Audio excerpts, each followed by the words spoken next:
Hallelujah. मेरे प्रिय बहन भाई सबको जय मसीह की। जीसस टीवी 1 के मैं आपका स्वागत करती हूँ। आइए आपके सामने में वचन को लेकर आती हूँ। भजन संहिता उसका 32 अध्याय 1 वचन से लेकर 2 वचन। समा प्राप्ति की आशीष। आइए मेरे बहन भाइयों, हम देखते हैं कि समा प्राप्ति की आशीष हम कैसे पा सकते हैं। आइए हम वचन में चलते हैं। क्या ही धन्य है वह जिसका अपराध क्षमा किया गया और जिसका पाप ढांपा गया हो। क्या ही धन्य है वह मनुष्य जिसके अधर्म का यहोवा लेखा न ले और जिसकी आत्मा में कपट न हो। तो मेरे प्रिय बहन भाइयों, हम देखते हैं इस वचन के द्वारा, क्या ही धन्य है वह जिसका अपराध क्षमा किया गया और जिसका पाप ढांपा गया हो। हमारा पाप कोई इंसान नहीं ढांप सकता।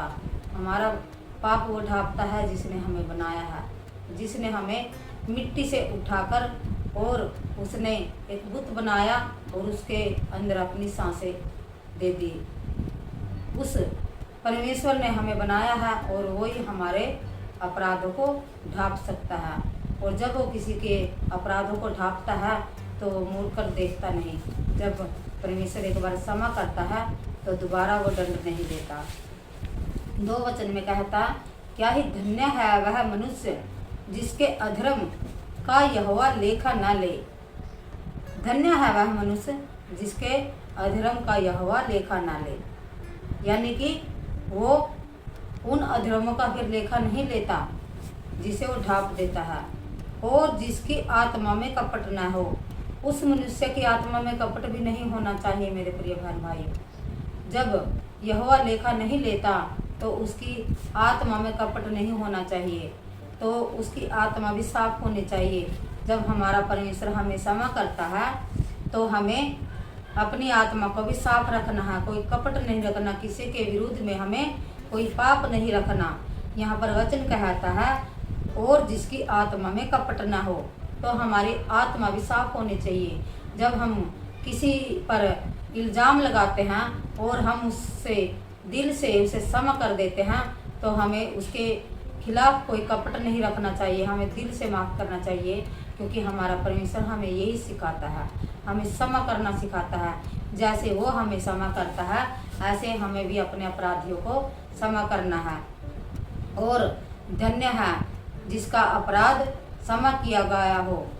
जब हमारे अपराधों को परमेश्वर क्षमा करता है तो हम धन्य हो जाते हैं, क्योंकि वचन में लिखा है, क्या ही धन्य है वह जिसका अपराध क्षमा किया गया और जिसका पाप ढांपा गया हो।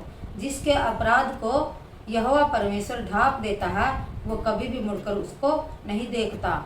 और 2 वचन में कहता, क्या ही धन्य है वह मनुष्य जिसके अधर्म का यहोवा लेखा न ले। वो हमारे अधर्मों का फिर लेखा भी नहीं लेता, क्योंकि जब वो क्षमा करता है तो वो दिल से क्षमा करता है। और जिसकी आत्मा में कपट ना हो, तो उसकी आत्मा में कपट नहीं होना चाहिए। जिसको यहोवा माफ कर देता है तो उसकी आत्मा में भी कपट नहीं होना चाहिए। जैसे कि जब हम किसी के साथ उठते बैठते हैं तो हमें भी उसके साथ पूरे मन से, पूरे दिल से, पूरी आत्मा और सच्चाई से उसके साथ बैठना उठना चाहिए। और हमारे अंदर उस इंसान के खिलाफ कोई भी कपट नहीं होना चाहिए। तो हमें ये वचन सिखाता है। तो मेरे प्रिय बहन भाइयों, जब हम दिल से क्षमा करते हैं तो वो क्षमा प्राप्ति की आशीष हम पाते हैं। जैसे कि इस हेडलाइन में लिखी है, भजन संहिता उसका 32 अध्याय के ऊपर लिखा है, क्षमा प्राप्ति की आशीष। तो हम उस यहोवा से क्षमा प्राप्ति की आशीष पा लेते हैं और हम पा चुके हैं। जब हमारे लिए परमेश्वर ने अपना इकलौता पुत्र दिया, यूहन्ना 3 अध्याय का उसका 16 वचन में लिखा है कि परमेश्वर ने जगत से ऐसा प्रेम किया कि उसने अपना इकलौता पुत्र दे दिया, जो कोई इस पर विश्वास करे वो नष्ट न हो, वो अनंत जीवन पाए। तो उस अनंत जीवन के लिए मेरे प्रिय बहन भाइयों, परमेश्वर ने हमें चुन लिया है और उसने अपना इकलौता पुत्र दे दिया है, जो हमारे पापों के लिए मारा गया, गाड़ा गया और तीसरे दिन मृत्यु में से जी उठा। उसने हमारे पापों के लिए, पाप मैंने किए थे, पाप तुमने किए थे, पाप हम सब ने किए थे, लेकिन हमारे प्रभु यीशु मसीह ने उनकी कीमत चुकाई है। उसने अपना कीमती लहू बहाकर हमें मोल ले लिया है, और जिसने हमें मोल लिया है हम उसी के हैं। हमारा हम में कुछ नहीं है मेरे प्रिय बहन भाइयों, हम उस परमेश्वर के हैं, उस प्रभु यीशु मसीह के लहू से मोल खरीदे हुए उसके बेटा बेटियां हैं। तो मेरे प्रिय बहन भाइयों, हमें उस प्रभु यीशु मसीह का उपकार कभी नहीं भूलना है, क्योंकि उसने मेरे पापों के लिए, पाप मैंने किए थे लेकिन उसकी कीमत प्रभु यीशु मसीह ने चुकाई है। उसकी कीमत प्रभु यीशु मसीह ने चुकाई है, और हमें ये बात कभी भी नहीं भूलनी है। हमें उसकी लहू की कीमत को पहचानना है मेरे प्रिय बहन भाइयों। और हमें इस दुनिया में जितने दिन हम जीवित हैं, और हम परमेश्वर से यही प्रार्थना करें कि हे खुदा हमें लंबी उम्र दे, हमें वो आशीष दे, ताकि हम इस पृथ्वी पर रहकर ज़्यादा दिन तक जीवित रह सके और उस परमेश्वर का धन्यवाद कर सकें जिसने हमें सांसें दी हैं और जिसने हमें चुना है। क्योंकि वचन कहता है, तुमने मुझे नहीं चुना लेकिन मैंने तुझे चुन लिया है इस संसार से। तो उस परमेश्वर ने हमें इस संसार से अलग किया है।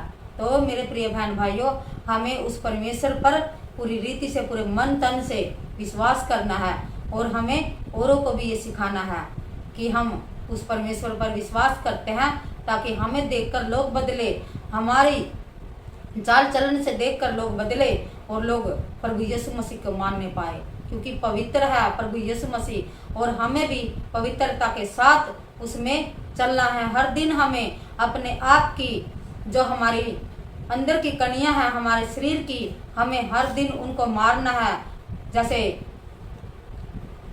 जैसे हम दिन भर अपनी इच्छाओं को मारते हैं, तो हमारा प्रभु यीशु मसीह हमसे खुश होता है। हमें अच्छी इच्छाओं को नहीं, हमें उन बुरी इच्छाओं को मारना है जो हमें शैतान कराता था। जब हम प्रभु यीशु मसीह को नहीं जानते थे, शैतान हमें अलग अलग रीति से यूज करता था। लेकिन परमेश्वर का धन्यवाद करते हैं, जिस दिन से हमें प्रभु यीशु मसीह पर विश्वास किया है और हमें उसके नाम में बपतिस्मा लिया है, तो हमारा जीवन बदल गया। प्रभु यीशु मसीह ने हमें बदल दिया है और हमारा मन तन नया हो गया है, क्योंकि अब से हम परमेश्वर पर, प्रभु यीशु मसीह में नई दृष्टि हैं। तो मेरे प्रिय बहन भाइयों, इस वचन पर ध्यान दीजिए और इन वचनों के द्वारा सब आशीष और बरकत पाए, क्षमा प्राप्ति की आशीष सब पाए, क्योंकि सब इसके भागीदार हैं और सब आशीष के लिए बुलाए गए हैं। क्योंकि परमेश्वर का वचन कहता है, तुम आशीष के लिए बुलाए गए हो और आशीष ही सबको दिया करो। तो मेरे प्रिय बहन भाइयों, हम मसीह लोगों के मुख से कभी भी किसी के लिए कोई भी शराब की बात ना निकले, क्योंकि एक नल से खारा या मीठा पानी नहीं निकलता। इस मुख से केवल प्रभु यीशु मसीह के नाम में आशीष ही हम सबको दे सकते हैं। और धन्यवाद करें, हम दिन रात हम परमेश्वर का धन्यवाद करें। इसी के साथ सबको जय मसीह की आमीन।